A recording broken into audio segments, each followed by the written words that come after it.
Fala pessoal, tudo certo? André Franco aqui de novo, Head de Research do mercado Bitcoin, e eu vim contar para você aqui o que os desenvolvedores de blockchain nos contam sobre o futuro desse mercado. Bem, naturalmente você sabe que o blockchain ele tem uma estrutura transparente e totalmente aberta. Isso facilita para que nós, analistas aqui do mercado, consigamos pegar alguns dados que, do ponto de vista do mercado tradicional, não seriam tão fáceis de extrair. Esse insight, ou esses 10 insights que eu vou trazer para você aqui sobre como que anda o desenvolvimento dos blockchain, ele veio de um relatório de uma empresa chamada Electric Capital. Todo ano eles fazem um relatório mostrando como que está o crescimento da base de desenvolvedores desse mercado. O que eu vou trazer para você aqui são 10 insights nessa direção que ajudam a contar um pouco dessa história e vou pausar aqui em alguns mais interessantes para a gente trazer uma digressão legal e talvez as outras derivadas desse insight. Primeiro de todos, eu acho que é bem interessante a gente ver e traçar isso, é que do ano passado para cá, e a métrica é medida aí de dezembro a dezembro, ou seja, de dezembro de 2021 a dezembro de 2022, a gente teve uma queda no mercado aí de mais ou menos 70%. É de esperar que as pessoas, os desenvolvedores, acabariam fugindo desse cenário do mercado, mas o que a gente vê nos dados é um aumento de 5% na base de desenvolvedores. Isso quer dizer o quê? Que mesmo o preço recuando, existiam pessoas ali muito afim de desenvolver dentro do mercado cripto e acabaram indo na contramão. Quando a gente olha o gráfico aí como um todo, você vê naturalmente que momentos de euforia são momentos de aceleração dessa métrica, ou seja, cada vez mais a gente vê desenvolvedores entrando nesse mercado, e a boa verdade é que mesmo num período desse de bear market, a gente teve nesse último ano um aumento dessa base e o que a gente chama de consolidação dessa base de desenvolvedores, que é muito positivo para o futuro. Sempre lembrando que quando a gente está falando de tecnologias disruptivas, tem dois pilares bem interessantes para o crescimento delas. Capital intelectual, pessoas ali que estão doando seu tempo para construir esse futuro, e depois capital financeiro, que são venture capitals e fundos de risco que estão alocando dinheiro nessas proposições aí à primeira vista malucas e que depois acabam se mostrando ali como bastante úteis para a sociedade como um todo. Segundo insight interessante para a gente ver aqui é que a gente está num patamar de preço, num patamar de valor de mercado de todos os ativos muito próximo do que foi janeiro de 2018. O que quer dizer isso? A gente teve um pico lá da bolha de 2018 e estamos agora no mesmo patamar e obviamente muito preocupados em ter recuado todo esse preço, mas uma coisa que chama muito atenção é que o crescimento na base de desenvolvedores foi de 297%. O que isso conta a história para a gente? Conta que mesmo com essa grande recuada do mercado, a retenção dos desenvolvedores está altíssima. E eu gosto muito da frase que diz, alguém está mentindo aqui, ou os desenvolvedores ou o preço. Dado a natureza extremamente volátil do mercado cripto, eu botaria minhas fichas que quem está mentindo é o preço e os desenvolvedores são aqueles que estão tentando construir o futuro e uma hora esse descasamento vai ter que se encontrar, o que naturalmente empurraria os preços para cima. Essa métrica especificamente deixa a gente bem otimista nos próximos 5, 10 anos desse mercado, mas também para 2023, porque a gente tem ali algumas coisas que vão sair, alguns desenvolvimentos, alguns projetos que vão sair do papel e vão acabar encontrando o mercado aí na frente. Terceiro insight interessante é que Bitcoin perdeu 24 desenvolvedores no último ano.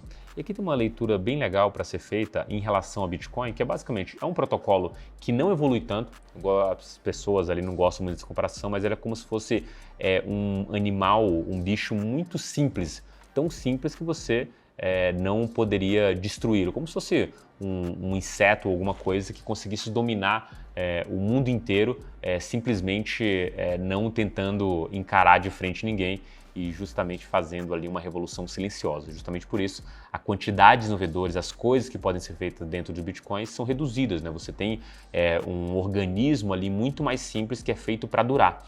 E isso facilita que os desenvolvedores não consigam crescer dentro dessa base e naturalmente propor coisas novas. Para você ter uma ideia, as últimas atualizações da rede do Bitcoin, elas nem foram aceitas 100% por todos os nós, ou seja, você nem precisa aceitar as atualizações para continuar utilizando a rede, o que acaba implicando que os desenvolvimentos da rede do Bitcoin acabam sendo mais lentos e naturalmente isso não atrai tanto a base de desenvolvedores que precisa de uma capacidade ali, um SDK, uma caixa de ferramenta muito útil, ou seja, com várias ferramentas para que ele construa realmente a revolução. Então, natural que o Bitcoin perca desenvolvedores ao longo do tempo e de alguma forma até se estabilize ali em um patamar muito menor que os outros projetos. No sentido oposto, e esse é o nosso quarto insight, o Ethereum adicionou 263 novos desenvolvedores. E isso vai muito em linha com o próprio crescimento do mercado, que cresceu 5% na sua base de desenvolvedores. Então o Ethereum acaba sendo uma proxy bem interessante desses desenvolvedores que acabam entrando dentro do mercado cripto. Nosso quinto insight aqui é que o Ethereum ainda continua sendo o principal protocolo no número de desenvolvedores, disparado. A gente está falando aqui de 2,5 vezes maior do que o segundo colocado, que seguiu sendo a Polkadot. E quando a gente olha para essa imagem aqui na tela, a gente vê algumas coisas bem interessantes sobre essa métrica, que é a base do Ethereum, ela segue alta e segue crescendo mais forte que a dos outros. Ou seja, você tem um líder de mercado que continua crescendo a uma velocidade comparativamente maior do que o segundo colocado. E já está numa distância gigantesca. Então o que a gente espera é natural que os desenvolvedores do Ethereum, o desenvolvimento do Ethereum seja cada vez mais acelerado e entregue mais valor, o que aumente cada vez mais o gap, principalmente de valor de mercado e de utilidade dessa rede. Vamos ao nosso sexto insight do relatório Electric Capital.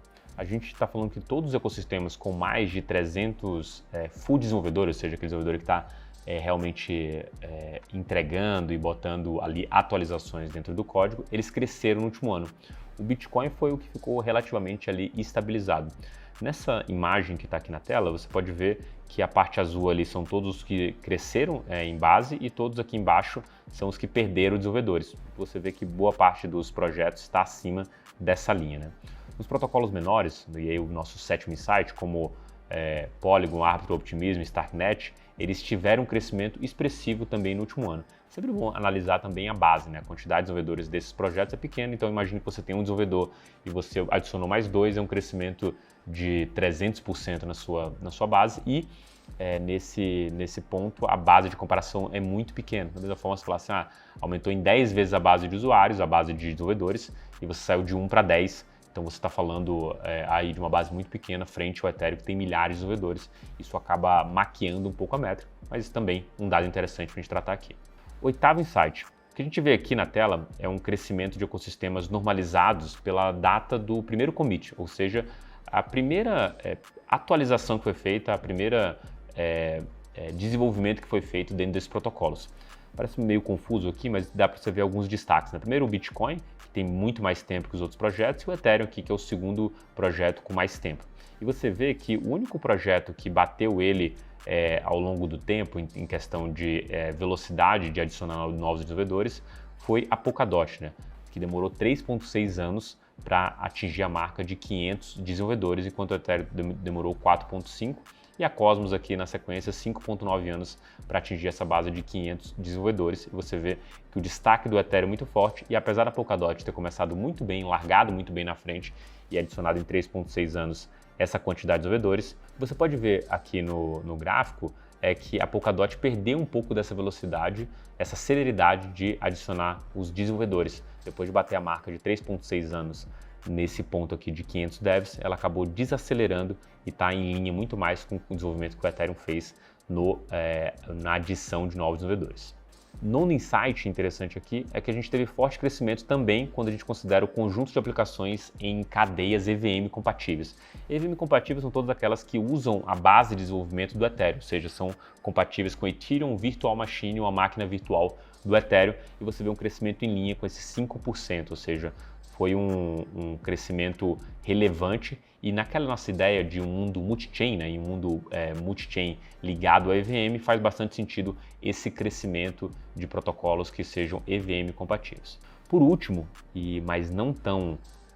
mas também tão interessante quanto, um dado novo aqui da Electric Capital que mostra que os desenvolvedores, em boa parte, assim, na maioria esmagadora das vezes, eles se comprometem com uma única cadeia, ou seja, com uma única chain, com uma única rede. O que isso implica para a gente? Implica para a gente algumas coisas nesse sentido. Por quê? Quando a gente está falando de um mundo multi-chain, um mundo em que as pessoas vão serem integradas com várias chains, você tem basicamente uma ideia de que o desenvolvedor pode contribuir para mais de um código, mas isso não acontece. Ele geralmente fica preso àquele desenvolvimento de uma rede específica e entrega aquilo. E faz até bastante sentido quando a gente olha para todo o ecossistema de desenvolvedores que não estão ligados só à blockchain. Um desenvolvedor normal dentro de uma startup.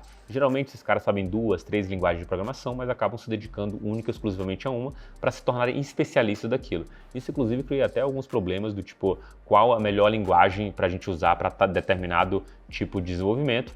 O desenvolvedor está muito mais propenso a dizer que a sua linguagem, a linguagem que ele domina, é a melhor, sem a possibilidade de que ele avalie qualquer outra na mesma profundidade que ele conhece a linguagem de programação que ele tem mais tato e consegue desenvolver. Então, esse dado aqui é interessante para a gente ver que, apesar do mundo multi-chain, os desenvolvedores acabam se focando em um único projeto, em uma única rede.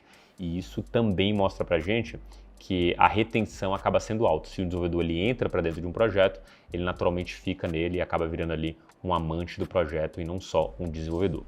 Perfeito? Esse aqui são os nossos 10 insights e só para deixar um gostinho de mais, quero mais para você, dentro da nossa comunidade do mercado Bitcoin, tem lá uma thread falando de outros insights que o Rony Schuster, do meu time aí, ele colocou dentro da comunidade. Então a comunidade é aberta, basta você entrar, validar a sua conta e a gente tem vários assuntos ali interessantes em que a gente quase que diariamente coloca coisa nova e também tem outros conteúdos única e exclusivamente tocado por mim e por meu time do Research. Eu vou ficando por aqui e aguardo seu comentário aí sobre esses 10 insights que eu trouxe para vocês da Electric Capital. Forte abraço e até a próxima.